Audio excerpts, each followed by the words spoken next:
બધાને જય દાસારામ, જય માતાજી, જય સિયારામ. કેમ છો બધા મજામાં? તો ફરી એકવાર મારા ન્યૂ વ્લોગમાં આ બધાનું સ્વાગત છે.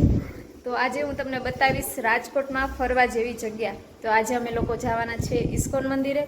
તો તમે બ્લોગમાં કન્ટિન્યુ રહેજો. હું તમને બતાવીશ ઇસ્કોન મંદિર કઈ જગ્યાએ આવ્યું છે, અને તમે પણ રાજકોટ આવો તો તમારે રાજકોટમાં ફરવા જવું હોય તો ઇસ્કોન મંદિરે જરૂરથી ફરવા આવજો. તો બ્લોગમાં કન્ટિન્યુ રહ્યો. હું તમને આજે મારા બ્લોગમાં બતાવું છું ઇસ્કોન મંદિર, અને ઇસ્કોન મંદિરના દર્શન કરાવું છું. તો અમે લોકો નીકળી ગયા છે ઇસ્કોન મંદિરે, પણ પહેલાં અમારે પાર્સલ રિટર્ન કરવાનું છે.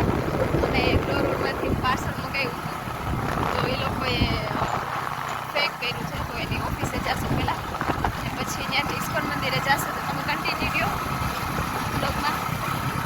તો અમે લોકો પહોંચી ગયા છે ઇસ્કોન મંદિરે. અંદર અલાઉડ છે કે નથી? હા, પાડે ખોટો, અલાઉડ તો છે. તો હાલો તમને દર્શન કરાવું. ઇસ્કોન મંદિર કેવું છે એ તમને બતાવું, અને બહુ સરસ છે. એકવાર રાજકોટ આવો એટલે જરૂરથી આવજો.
ઇસ્કોન મંદિર અમે લોકોએ દર્શન કરી લીધા છે, અને તમને કેવું લાગ્યું ઇસ્કોન મંદિર જરૂરથી કહેજો.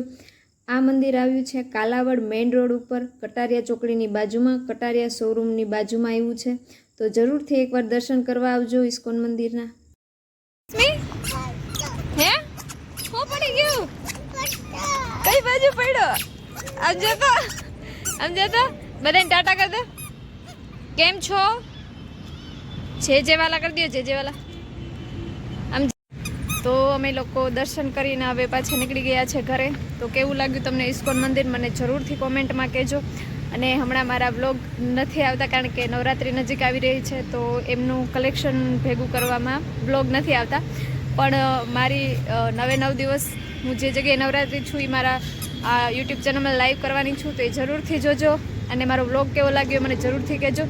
તો મળીએ બીજા નવા બ્લોગમાં. ત્યાં સુધી બધાને જય દાસારામ, જય માતાજી, અને ઇસ્કોન મંદિર કેવું લાગ્યું એ જરૂરથી મને કોમેન્ટમાં કહેજો.